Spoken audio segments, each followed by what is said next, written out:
Welcome to সুপ্রিয় শিক্ষার্থী, আসসালামু আলাইকুম। আজকে আমরা দেখব আমাদের কম্বাইন্ড 10 ব্যাংক সিনিয়র অফিসার 2023 সালের পরীক্ষার যে রিটেন হয়েছিল সেই রিটেন ম্যাথ সলিউশনটা আমরা আজকে দেখব। পরীক্ষাটা নিয়েছিল বিআইবিএম। এটা পরীক্ষাটা হয়েছিল আমাদের 8/12/2023, ঠিক আছে। তাহলে প্রথম প্রশ্নটা দেওয়া আছে এখানে যে রিমা ইনভেস্ট 5,000 টাকা ইন এ বন্ড। একটা বন্ডে সে 5,000 টাকা ইনভেস্ট করেছে, which gives interest at 4% per Anam during the first year. প্রথম বছরে তাকে 4% সুদ দেয়, 5% during the second year. Second বছরে তাকে 5% and 10% during the third year. Third ইয়ারে তাকে দেওয়া হয় 10%। How much does he get at the end of the third year. তার তৃতীয় বছর শেষে সে টোটাল টাকা কত টাকা পেয়েছে সেই জিনিসটা আমাকে জানতে চেয়েছে এখানে। এই জিনিসটা কিভাবে করা যেতে পারে, তাহলে সে ফার্স্ট ইয়ারে মানে প্রথম ইয়ারে সে পাচ্ছে হলো ফার্স্ট ইয়ারে সে পাচ্ছে 100% প্লাস 4%, তাই না? এই হচ্ছে টোটাল হচ্ছে 104%। আর সেকেন্ড ইয়ারে যদি আমরা ধরি, সেকেন্ড ইয়ারে সেও পাচ্ছে 100% প্লাস হচ্ছে 5, এই হচ্ছে তার 105%। আর যদি থার্ড ইয়ারের কথা আমরা ধরি, থার্ড ইয়ারে সে কত পাচ্ছে? থার্ড ইয়ারে সে পাচ্ছে 10%। তার মানে টোটাল প্লাস হচ্ছে 10 সমান হচ্ছে 110%। এই 110% সে পাচ্ছে টোটাল বছর। তবে 104% হচ্ছে দ্বিতীয় বছরে গিয়ে 100% হয়ে যাচ্ছে, আর 105% তৃতীয় বছরে গিয়ে 100% হয়ে যাচ্ছে, আর এবং 10% করে যোগ হচ্ছে। তাহলে এটা হচ্ছে থার্ড ইয়ারে গিয়ে, এই টোটাল টাকা। এখন আমাকে বলেছে 5,000 টাকা যেহেতু ইনভেস্ট করেছে এখানে, তাহলে 5,000 টাকা যেহেতু ইনভেস্ট করেছে, তাহলে আমরা লিখতে পারি এখানে অ্যামাউন্ট, টোটাল টাকা চেয়েছে, সুতরাং amount after third years total টাকা হবে হচ্ছে 5,000। আমরা যদি একদম সংক্ষেপে করি, তাহলে এই 5,000-এর উপরে প্রথম বছর পায় সে হচ্ছে 104%। এরপরে দ্বিতীয় বছর এই টোটাল টাকার উপরে সে পাচ্ছে হলো 105%, এবং তৃতীয় বছর গিয়ে এই টোটাল টাকাটার উপর সে পাচ্ছে 110%। তাহলে এখন যদি আমরা কাটাকাটি করি, এখানে যদি আমরা 3টা শূন্য আছে, এখান থেকে আমরা 3টা শূন্য কেটে দিচ্ছি, এবং এখান থেকে একটা শূন্য, এখান থেকে একটা শূন্য। এখন যদি আমরা এই যে এখানে আমরা যদি কাটি, তাহলে 5, 20, 100, ওকে, 5, 20, 100। এখন যদি আবার কাটি, 5 দিয়ে যদি কাটি, 4 5 20, আর 5 21, 105। আবার এইটাকে যদি আমরা এটাকে কাটি, তাহলে 26। তাহলে এখানে আমাদের নিচে থাকে 26 গুণ 21 গুণ 11।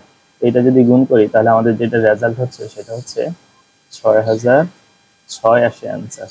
তাহলে এই টাকাটাই হচ্ছে আমার এখানে 3 বছর শেষে তার টোটাল টাকাটা। এবার আমরা দেখি 2 নম্বর যে প্রশ্নটা, 2 নম্বর প্রশ্নে আমরা একটু ফিরে যাই। 2 নম্বর প্রশ্নে যেটা বলা হয়েছে, এখানে আমাদেরকে বলা হয়েছে there are 3 containers A, B, C which contain water, milk and acid respectively in equal quantities। বলছে 3টা কন্টেনার আছে A, B, C, 3টাতে প্রথমটাতে ওয়াটার, দ্বিতীয়তে মিল্ক, তৃতীয়তে অ্যাসিড থাকে, এবং তিনটার পরিমাণই হচ্ছে সমান, যে ইকুয়াল কোয়ান্টিটিস। বলছে 10% of the content of A is taken and poured into B।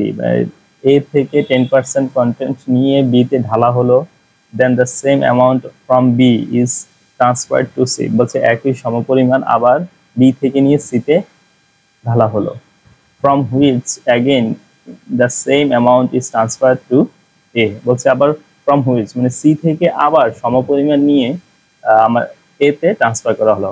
বলছে what is the proportion of milk in container A at the end of the process। তাহলে টোটাল প্রসেস শেষে বলছে কন্টেনার A তে কি পরিমাণ দুধ আছে সেই জিনিসটা আমাকে জানতে চেয়েছে। তাহলে আমরা যেহেতু আমাদের এখানে বলছে তিনটাতেই সমান কন্টিনিউ, তাহলে আমরা জানি যেহেতু এখানে দেওয়াই আছে আমাদেরকে এ, এরপর দেওয়া আছে বি, এরপর দেওয়া আছে সি। তিনটাতে কিন্তু প্রথমটাতে থাকে হচ্ছে ওয়াটার, দ্বিতীয়তে থাকে হচ্ছে মিল্ক, তৃতীয়তে হচ্ছে অ্যাসিড। তো তিনটাতে সমপরিমাণে, সমপরিমাণ।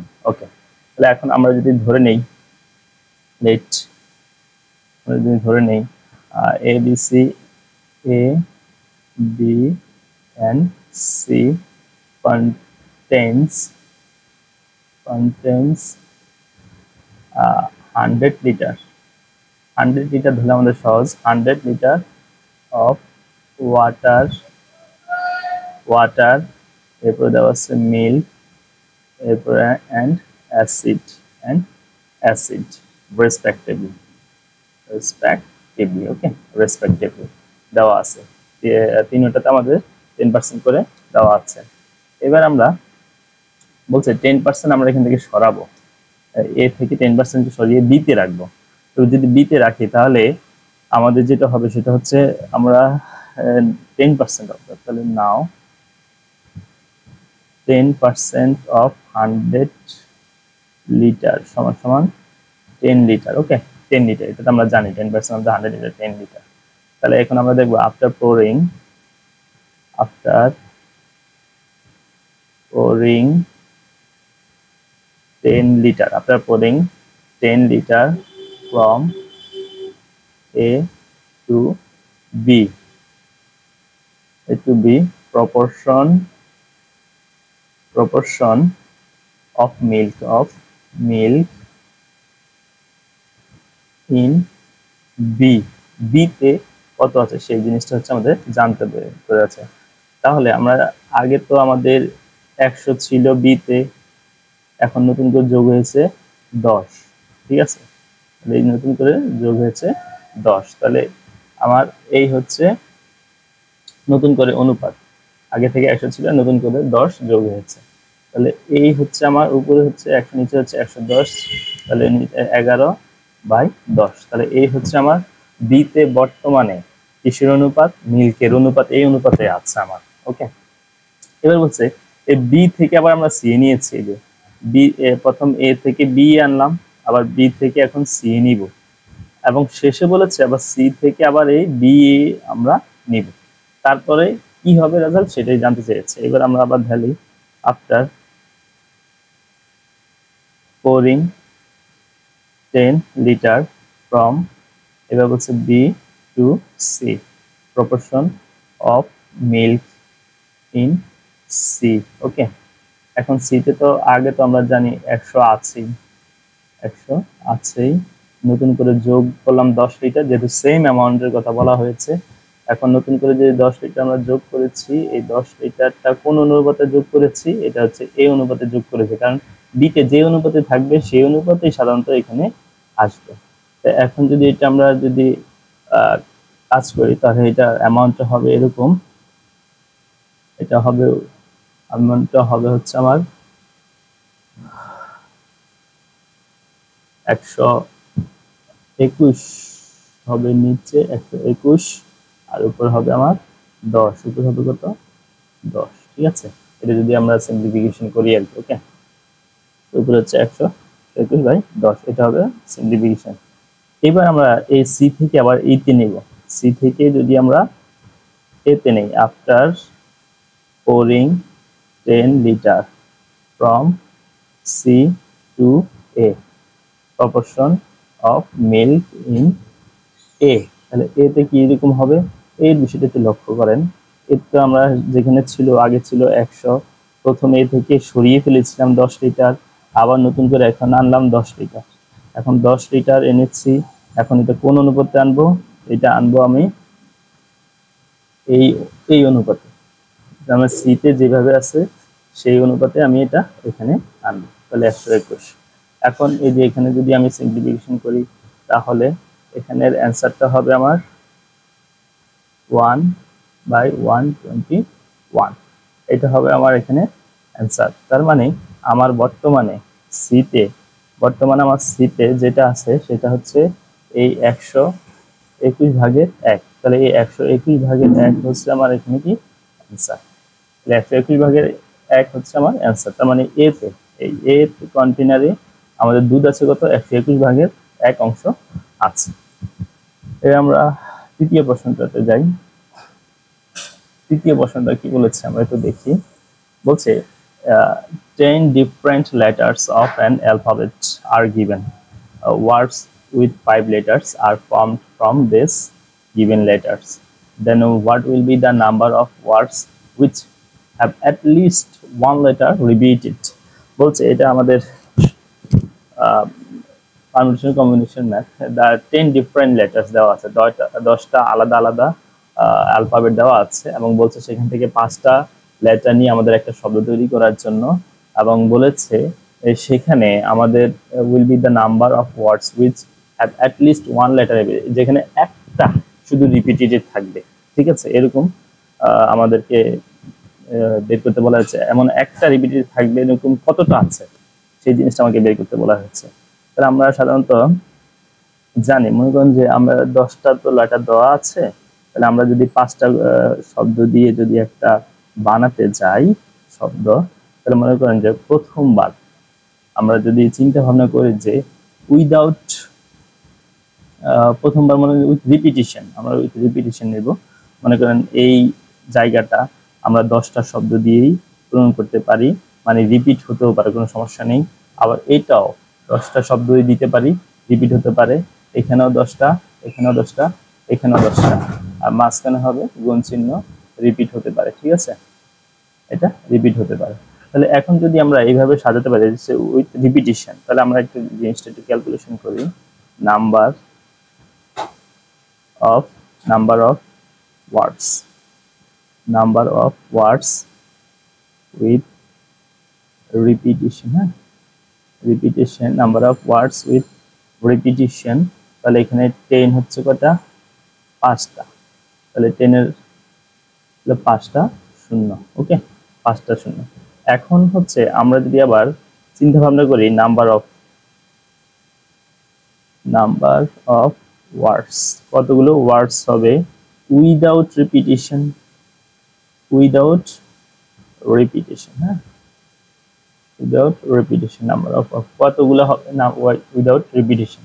একটু চিন্তা করি আমি, যেমন দেখেন আবার যদি আমি ভাবি 1টা 2টা 3টা 4টা 5টা, তো প্রথম ঘরটা আমরা কিন্তু উইদাউট রিপিটিশন আমরা 10টা যে কোনো একটা নিতে পারি, 10টা।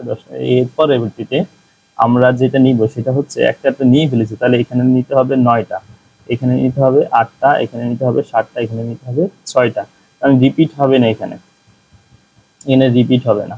তাহলে এই জায়গাটা হচ্ছে, এটাই হচ্ছে আমার উইদাউট রিপিটিশনের সংখ্যা আর কি।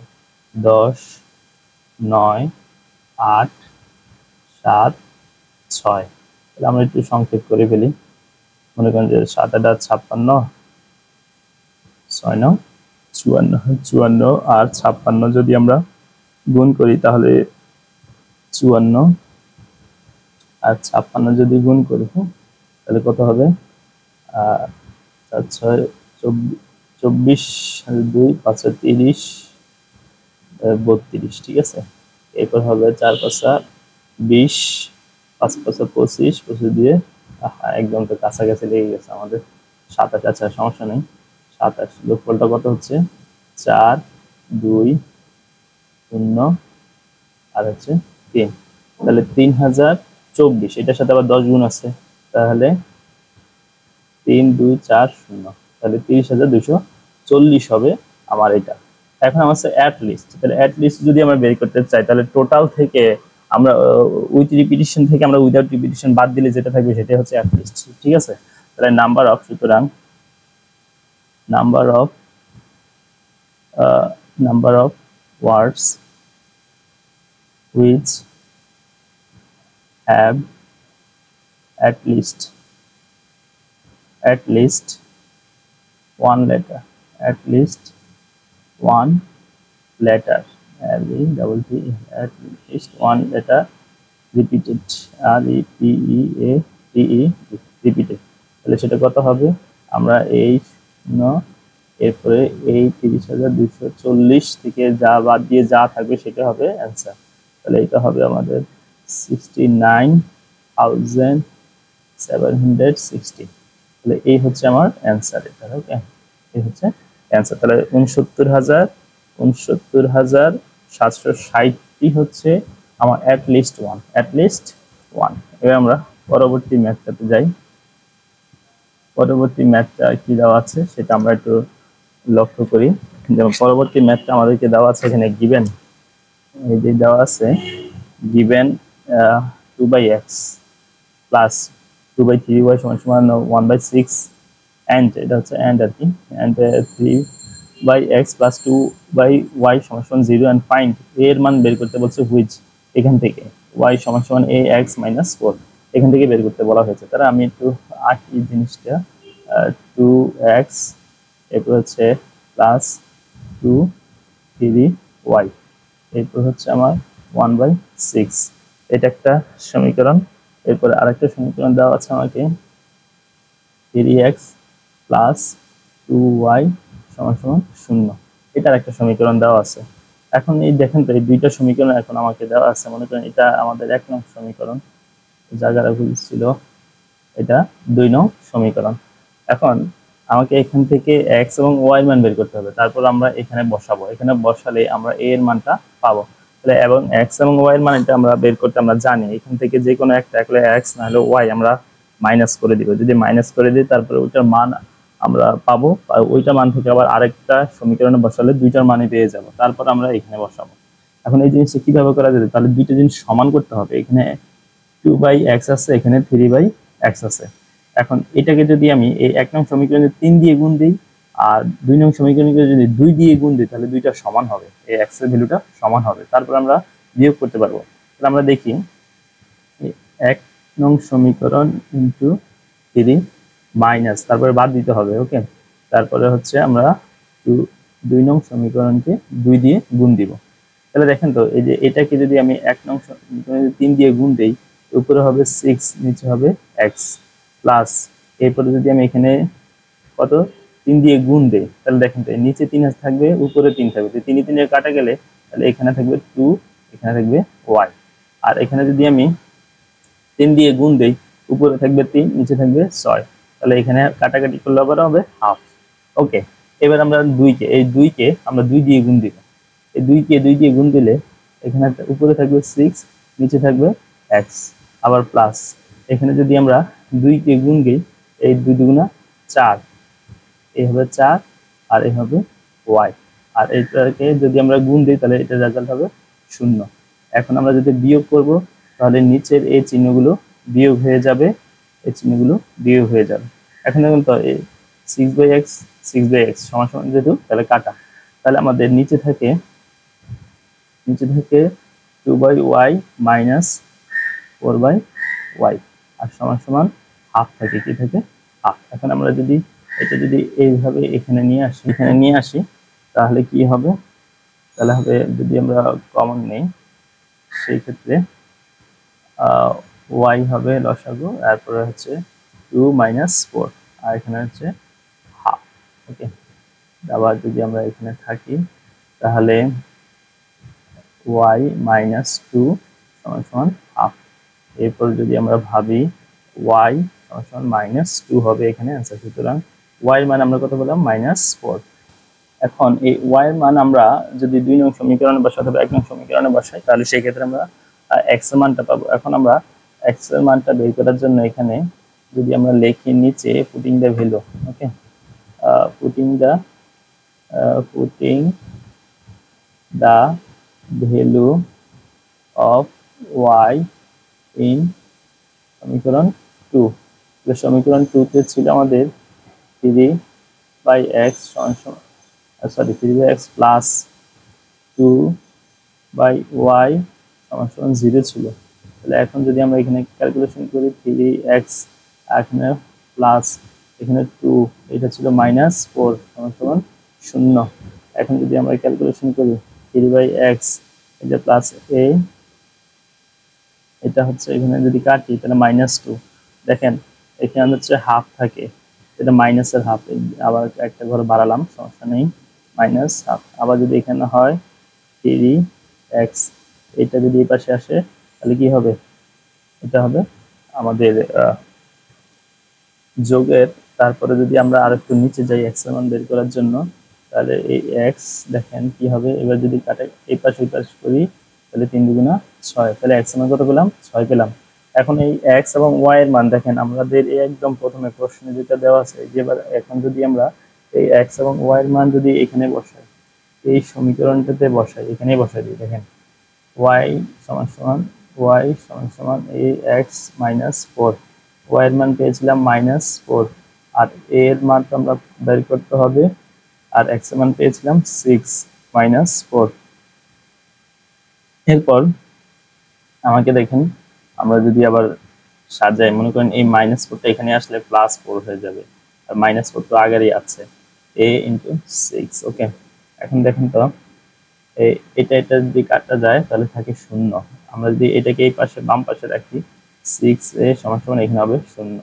এখন a এর মান যদি এখানে রাখি আর 6 যদি এখানে নিয়ে আসি তাহলে যেটা থাকবে 0 থাকবে, তাহলে a এর মান হচ্ছে অ্যান্সার হচ্ছে 0, তাহলে অ্যান্সার হচ্ছে কত, 0 আমাদের। ওকে, এরপর আমরা দেখি আমাদের লাস্ট যে ম্যাথটা জ্যামিতি থেকে আসছিল, আমাদের এই ম্যাথটা কি দেওয়া আছে, ইন দা গিভেন ফিগার। আচ্ছা, একটা ফিগার দেওয়া ছিল, আমরা ফিগারটা দেখি নিই, দেখি এটার উপর ডিপেন্ড করে BAD কোণ সমান সমান CAD কোণ, AB সমান সমান 4 এবং AC সমান সমান 5.2 আর BD হচ্ছে 3.3 সেন্টিমিটার, ফাইন্ডটা ভ্যালু অফ BC। আচ্ছা, ফিগারটা এরকম দেওয়া ছিল, আমি একটু আঁকছি, ফিগারটা ছিল এরকম। ওকে, এরকম একটা ফিগার ছিল এবং মাঝখানে লম্ব ছিল, এখানে ছিল A, এখানে ছিল B, এখানে C, এটা হচ্ছে D, এটা হচ্ছে D। এই BD হচ্ছে 3 সেন্টিমিটার, এই AC হচ্ছে 5.2 সেন্টিমিটার, আর AB হচ্ছে 4 সেন্টিমিটার।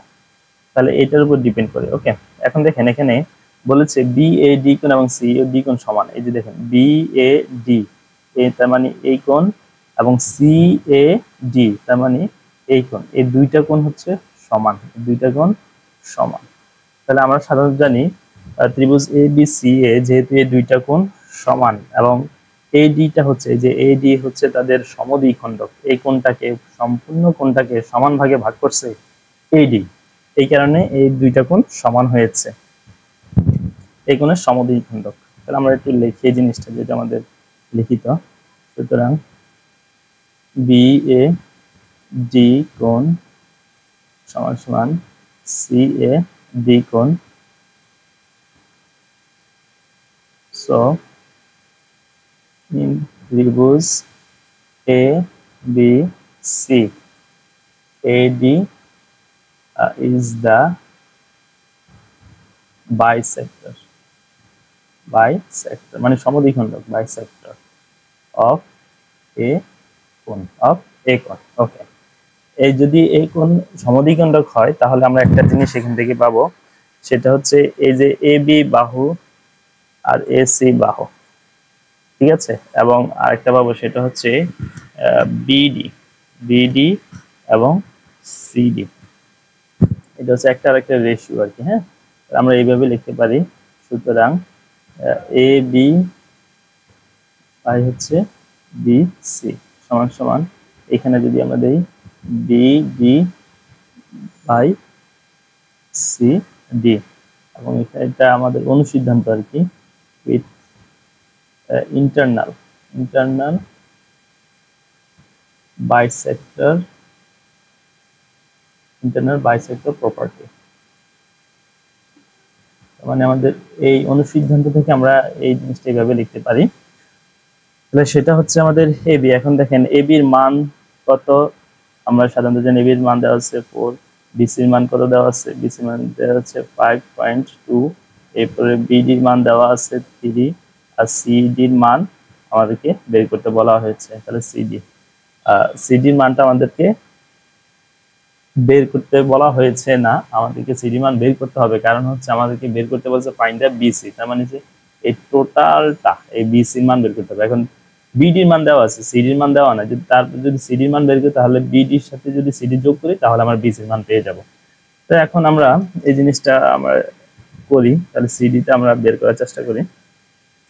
সিডি তে এখানে যেটা দেওয়া আছে এখানে আমরা জাস্ট এই পাশ ওপাশ করবো, মনে করেন 4 সিডি, এরপরে মনে করেন 3 ইন্টু 5.2, এরপরে মনে করেন আমরা যদি সিডি এখানে রাখি 4 এখানে দেই 3 ইন্টু 5.2, যদি আমরা এটা ক্যালকুলেশন করি 4 13 52 3 13 39, ঠিক আছে, 3.9 সেন্টিমিটার এটা পেয়েছি আমরা সিডি। কিন্তু আমাদের সুতরাং বের করতে হবে বি সি। বিসি আমরা জানি কি বিডি প্লাস সিডি, তো এখানে ছিল 3 আর এখানে পেলাম 3.9, তাহলে 6.9 সেন্টিমিটার, এটা হচ্ছে আমার অ্যান্সার। তাহলে এই ছিল আমাদের ম্যাথের সমাধানটা, সিনিয়র অফিসার 10 ব্যাংক। ইনশাল্লাহ দেখা হবে অন্য কোনো দিন অন্য কোনো ক্লাসে। আল্লাহ হাফেজ, ভালো থাকবেন সবাই।